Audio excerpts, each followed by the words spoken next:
And welcome to this, not only to our Facebook Live, this also will eventually become a podcast.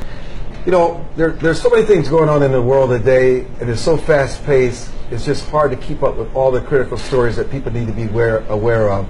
We talk about the persecution of Christians in different areas around the world. And what we want to do is with philosopher and constitutional law expert Bruce Fein is bring into focus what is really going on in the country of Nigeria. What we're about to share with you that's going on in the country of Nigeria, where almost 50 million people could lose their lives, is just going to blow you away. And Nigeria, believe it or not, Nigeria has become the most dangerous place for Christians in the world. And you're asking, what did he just say? Yes. Nigeria has become the most dangerous place for Christians in the world. Bruce Fein, who was there recently, who spent time there, has come back with a startling report. This is his first interview, and we're breaking news here. Bruce, tell us what you saw and what is actually going on. Because when we think of Nigeria, we think of Boko Haram and the kidnapping of children, but it's much more deep and much more pervasive than what we know. And not only that, but just in terms of the numbers. For example, when I was there recently, even before my arrival, in the northern Nigerian states, and you've got to remember, 12 of those states have Sharia laws enshrined as their legal code. It's just not advisory. It is the legal code, you know, cut off hands and stoning women and that kind of thing.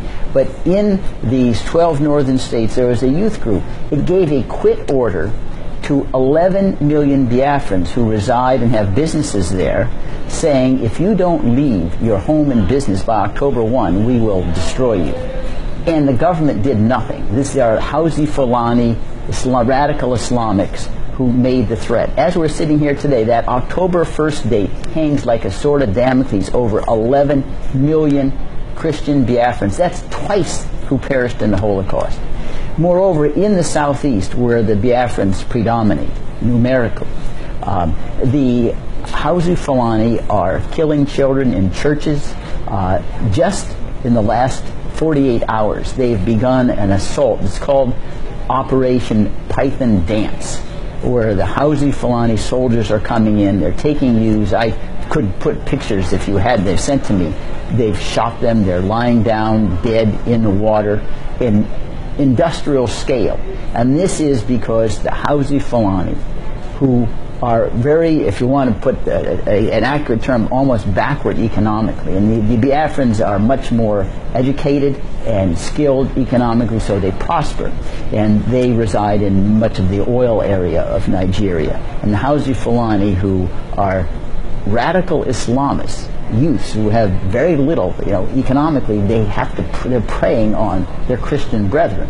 And the government is doing nothing. In fact, it's participating with the military. Are you telling me that the president of Nigeria has become a sympathizer to this, where you actually can go into religious gatherings, churches, and you can just kidnap and kill innocent people? With impunity. With impunity, and they say and do nothing? They do not. For example, I mean, I am a lawyer. I'm suing 16 members of the armed forces. We can't sue President Buhari because he's got immunity, because they have gone in and slaughtered and killed Christian Igbos. It's a pending lawsuit in the U.S. District Court in the District of Columbia, and there's no sanctions. There's no punishment for any of these members of the armed forces. Boko Haram is tiny compared. You're talking about hundreds. We're talking about millions here. Forget about the government. Why is there not an outcry from the people in the community? Why is there not an outcry from people who care, who know some of these children and these families? And why no outcry from the media? Why are we just hearing about this for the first time? Well, part of it, I think, Armstrong, is that lots of groups are not sophisticated with regard to the media. And, you know, the media responds to attention-getting efforts. And when you have basically a boycott, and I can guarantee if you're a reporter, you're not going into Enugu, that's the capital basically of Biafra, because it's difficult to get there, and so they don't cover it. And in part, too, I think President Buhari has done a good snow job. He came here about a year ago during the Obama administration. He spoke at the Peace Institute, of all places, while he's conducting war against his own people. And it's, and you're right, the idea is, well, he's fighting Boko Haram, so we'll kind of squint at all the other things that he's doing. We sell him arms, and from time to time, Nigeria has oil. We have to keep them like Saudi Arabia in our good graces to get the oil flowing, and it's a total marginalization of a whole staggering number of people simply because it doesn't follow into the real politique of the time. How many people have died? Well, tens of thousands, and it's hard to keep the numbers there. I mean, if you just look at the row on row of these youths, bloodied, dead. You actually saw? No, they're the pictures. I just got them in the last 48 hours, where I'm being sent these pictures on Facebook and on Twitter, and some of it is video. Where's the United Nations? Yeah, that is a good question. Where it's like Rwanda all over again, right? This is genocide. Yeah, it is, because the definition of genocide is attempting to exterminate in whole or in substantial part because of your religion or ethnicity, and this is both.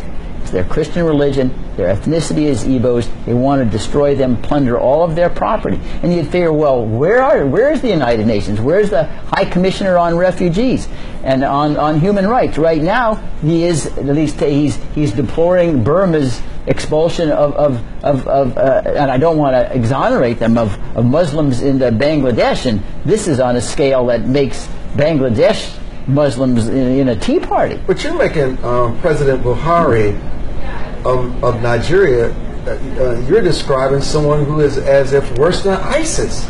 He does it under auspices of his leadership as a head of state. Yeah. I mean, and what he's inflicting on putting the people of his country is nothing like we've seen anywhere. Yeah, well, that is exactly right. It's really good. I don't know whether I'm a little bit older than you. Maybe I don't look at the effort, the Biafran War, 1967 to 70. 2 million Biafrans died in that war, and it was provoked by similar kinds of sense of persecution and marginalization of the Igbos, in part because Nigeria really should have never been a country that tried to combine Yoruba and Hausa Fulani and Igbos under a single roof. It just didn't make any sense.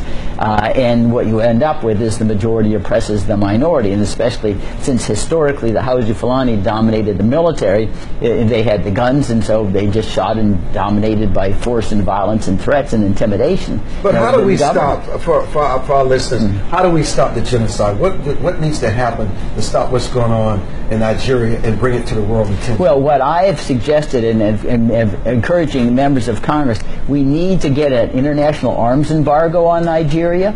We need to have the UN Security Council designate particular people that should be investigated for the crime of genocide to be tried before the International Criminal Court, which has been done in other cases.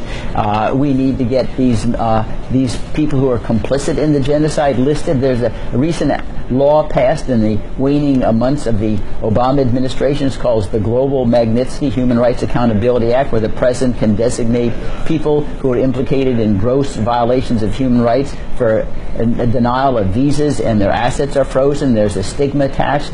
So those are the efforts that your constituents can recommend to their legislators in Congress and the United States Senate, and writing President Trump directly. Because remember, as President Trump, and especially Vice President Mike Pence, he attended a world summit on persecution of Christians globally in Mayflower Hotel here in Washington, D.C. in last May, and where he made all these statements that President Trump is going to stand up and against these radical Islamist terrorists who are slaughtering Christians. Well, here's a chance to do so on the strongest scale that's imaginable. And one thing that worries me, Armstrong, among others, aside from the sadness and the compassion you have for these families and people being killed and their lives being destroyed, is if Buhari can get away with this with impunity, what signals does that send to all these other Muslim-dominated radical countries in the Middle East?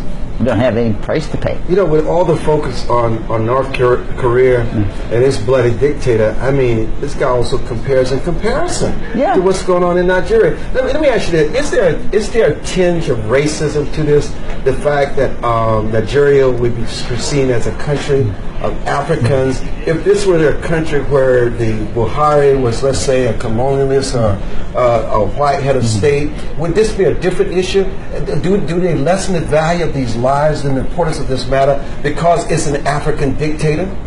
Well, I think the answer is yes, as crass as that may seem. Well, it's just Africans killing each other, so who Like really cares Rwanda about and it? Ethiopia, Yeah, or yeah. Zimbabwe, Zimbabwe, Mugabe, yeah, it doesn't really matter. You know, human rights are only for white folks. And I think that is a commentary on the whole, you know, the racism is still a very, very prominent element and influencer in international affairs. Because otherwise, in terms of the scale of what's going on there, say this is not a tiny 50 million. That's a huge number. That's Right. probably larger than 3/4 of all the nations who are members of the United Nations. Bruce Fine, thank you for this critical update. I'm Armstrong Williams, constitutional lawyer. Bruce Fine. We'll be hearing more about this as in the future, and I'm sure this has become your obsession. You want to make sure that the world knows about this before another child has Yeah, has it to gets die. on the agenda. Absolutely, Armstrong. It's critical. I'm Armstrong Williams. Thank you for joining us.